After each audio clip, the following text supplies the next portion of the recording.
Hey guys, Ririharleyxo here, welcome back to my channel. So I'm home. I've been home for a week now, and it's been interesting, yeah. But anyway, I will explain everything and where my journey's going, and what the next steps are. So yeah, stay tuned. So I've been home for a week now.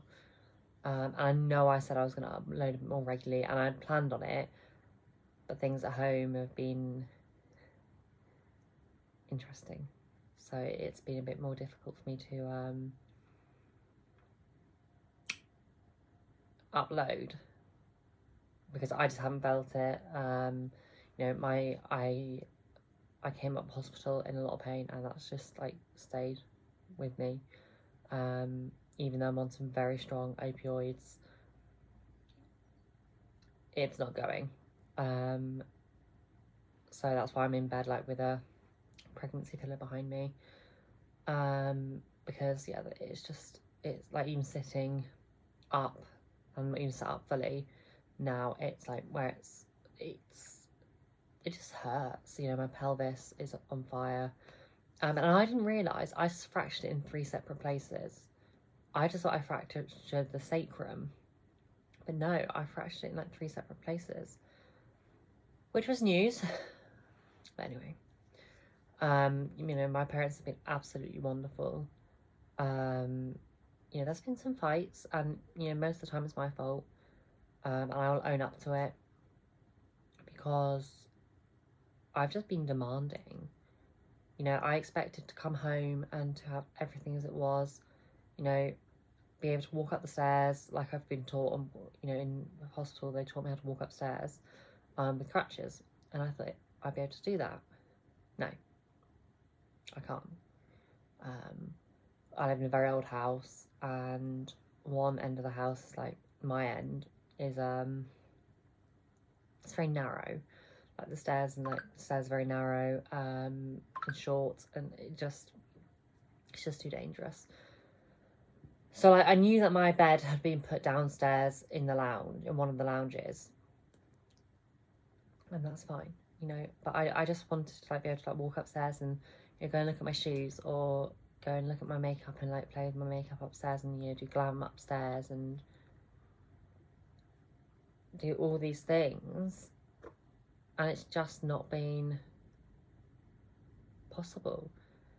It's too dangerous, and it took me a while to get my head around that, because I was going please can you get me my straighteners, please can you get me my makeup, please can you get me this, please can you get me that. And at first, I think it was a bit of a shock to everyone having me home again, because it was oh shit, she's home. But we're not used to waiting on her hand and foot, because I can't do anything for myself. I can't cook, I can't even get a glass. One, I can't grip very well in this right hand, hence janky makeup, because I'm blending and I'm not able to grip properly. But getting glasses out of the question, because I'll just drop it. And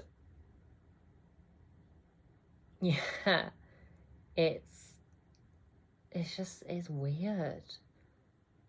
And I feel bad asking my parents to get me something like a glass of water, for instance, or a cup of coffee or whatever. I feel really bad. And that we've had some fights, like I said. We have had some fights when I first got back. I think everyone was just adjusting to me being back, and to me asking them for stuff. I was learning that to not be demanding, and also to not ask them for a cup of coffee every 5 minutes like I'm wanting. I now ask them when they come in to check on me every half hour. That's when I ask. So it's not they're not checking on me and then leaving me on my own for 5 hours at a time. No, that's not the case. They're very good and very on the ball with it. They check me every half hour, 20 minutes, whatever. And that's fine. And they really have been wondering. The fights have stopped. They've given leeway on some things, and I've given leeway on other things. And I've just learned not to be so demanding. But like, you know, the pain is still there, very intensely. It's, I know it's nerve pain and like nerve, muscular, and bone. Like the bone pain is the worst, because the nerve pain I've got medication for, the muscular pain I've got opioids for, and you know it helps with nerve pain as well. But the bone pain, oh my god, how, like sometimes I'll roll in my sleep, and I'll go onto my bad shoulder or my bad collarbone, which has affected my shoulder, and I will wake up like in agony and not able to move my shoulder. I feel like if I leave my shoulder still for too long anyway, like even if I'm not leaning on it, it hurts.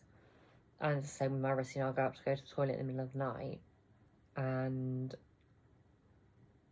I'll go to use my crutches, and my wrist will just give out, and that's not fun.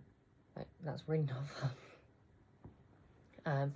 The other thing is like, you know, I can't go for a shower, so like I had to wrap my head around having to wash in a basin by hand, and that's fine, and it really is.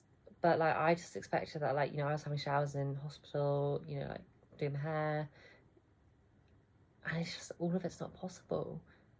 You know, to get up the stairs is just dangerous, and I finally got my head around it. You know, it took me a while, and it took some explaining from my parents, but I don't, you know, I just wash in the basin with a flannel, and it's just how I've got to live for now. Next week I'm going to a physical rehab unit, that's nearish me, and that's great. You know, that's wonderful. You know, they'll have a shower there that I can use. And it's very well known, and it's very well respected, so I'm very lucky that I can go there. But I'm scared. You know, I know that I'll do like one hydrotherapy session. I think that's water. I know, water therapy session, and one like gym therapy session a day. So I'll have 2 sessions a day, and they only last half an hour. But like, I'm not exercised. One, I'm not exercised or been in the gym in years, and 2, I just don't want to. I'm just scared to do it, and I'm only going to be there for roughly 4 weeks, roughly, give or take a week. So, you know, I'll be home in time for December, and then there's a potential, subject to how I am after rehab, that like I'll go into like outpatient work at a different clinic, but do like a couple of sessions outpatient a week. And then there's the neurological side of things, because obviously, you know, I had a stroke, and you know, I've got to follow up with a vascular team at one of the hospitals I was at. And to be honest, I say I've got to. My parents have been wonderful. They've been dealing with all of this shit in the background. So like, I've not arranged myself to go to the rehab unit. My parents have arranged it. I've not arranged to, you know, follow up with the vascular team. My parents have arranged it. And like, you know, all these things, like, it's crazy because ow. You know, there's so much going on behind the scenes that I don't know about, and that I'm finding out about now. And my parents have been working it tirelessly, their arses off, for 2 months, just to get me the best possible help, and you know, give me the best fighting chance I can have to live as much of a normal life as possible. So, you know, I can't fault them for that. I really can't. You know, despite the fights, despite everything, you know, they still have my back, and you know, yeah, and they're getting better with the whole transition as well. You know, they're starting to call me Ree. You know, referring to me as she. You know, they get it wrong, and I have to correct them, and that's fine. You know, and they're happy for me to do so, which is brilliant. You know, they come on leaps and bounds from where we were before my accident. like, you know, I've just started a transdermal estrogen patch because the pill has a blood clot risk, and that's just not a wise move for me. But you know, my mum showed me where to put it yesterday. Like, she's never wanted anything to do with my hormones, like, at all. You know, she actively disagreed with it, and she still doesn't agree with it fully because of my health. But she recognises now that, you know, there's not a lot she can do about it, so she might as well be along with the ride. So yeah, no, I've got to follow up with the vascular, or my parents follow up with vascular, which is all to do with the stroke. The side effects of it, like, they're not great, you know. I don't feel 100%, and, you know, when I concentrate, or I have to concentrate when I'm talking on how I enunciate things, and, you know, how I say things, because if not, I just talk like this, and it's just a bit shit, because, like, you get the message. And it gets worse at night, like, you know, at night, and that's why I'm filming this during the day. At night, when I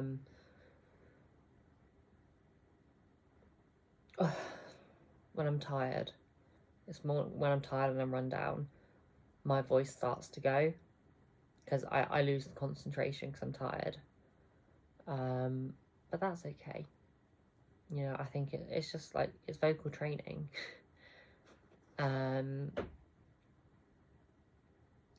But yeah, so I'll go to a rehab unit for a month or so. So I'll be home for Christmas, obviously. I'll be home in December. And that's brilliant, and I'm very lucky that I've got this opportunity. I am scared, like I said, I am very scared. But also I'm, like, curious, because, like, you know, there's 2 therapy sessions a day. What do you do with the rest of your time? Like, do I just sit and watch movies in my room? Do I, like... Yeah, I don't know. It's just a weird one. But, you know, you get through it. You get through it best you can. So, that's what it is. As for, like, what I've been doing to help with the pain, so I've got weird methods, like, I don't recommend them. Like, one of them I recommend, but one of them I don't. Because I don't know if it's in my head that it's working, or if it actually is working. But the one that I would recommend is, so I've got 3 TENS machines, one for my wrist and then 2 for my, like, body. They're wonderful. You know, they help with with muscular pain massively.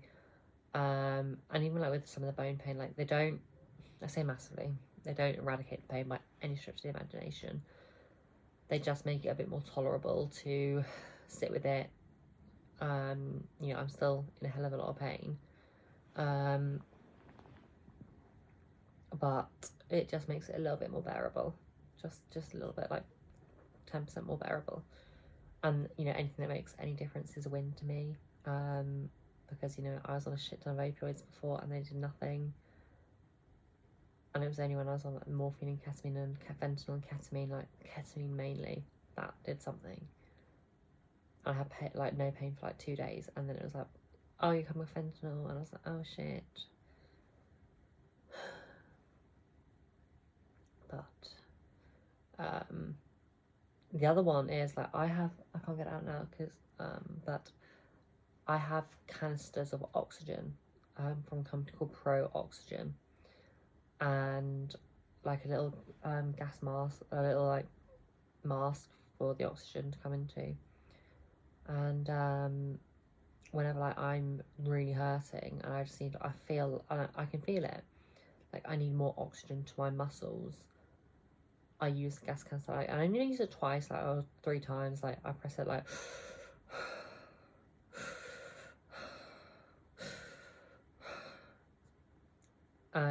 or if I'm having a really bad anxiety moment, it helps me regulate my breathing. Again, it's pointless because, like, when you're panicking, you're letting in too much oxygen and not enough carbon dioxide's coming out because you're hyperventilating. So it's kind of pointless, but it works for me. I don't know if it's just in my head, but it works. So yeah, the TENS machine I would recommend. The oxygen thing I wouldn't, because, like, I think it's just in my head, but if I've tricked myself into thinking it works, hey, I'm not going to complain. And also I wouldn't suggest it because I'm no medical doctor. Like, I don't know, like, I don't think there's any ill effects of taking oxygen. Like, I assume not, because people do it when they're skiing all the time. But like, yeah. But yeah, apart from that, like, I've just been chilling. I haven't really left bed. I've got a massive TV in front of me. Like, it's like 90 something inches. It's fabulous. So I've been watching a lot of Housewives. I've been rewatching the old series. I'm on season 6 now. Oh no, season 7. No, season 6.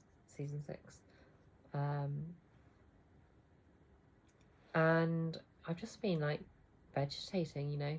I get up to go to the toilet and I get up to like stretch my legs, and when it's all a bit stiff and I just need to stretch, I'll use my crutches or the Zimmer frame.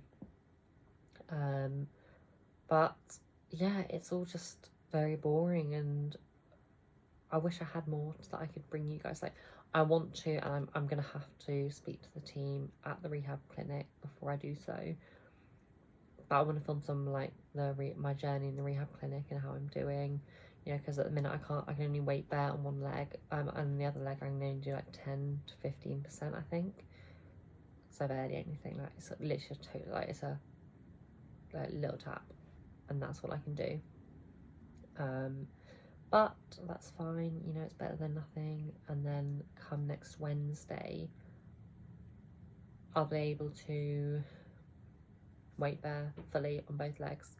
So then that's when the real work starts, and that's when I'll go into rehab. You know, there's no point in me going in and not being able to weight bear properly. But yeah. Anyway, guys, I'm gonna have to go because I am at 17 minutes and I'm hurting like hell. But have a lovely day, week, month, year. Don't forget to follow me on Instagram, Twitter, TikTok. I mean, you can use my Facebook, but I don't really use it. At Ririharleyxo for everything. And until I see you guys next time.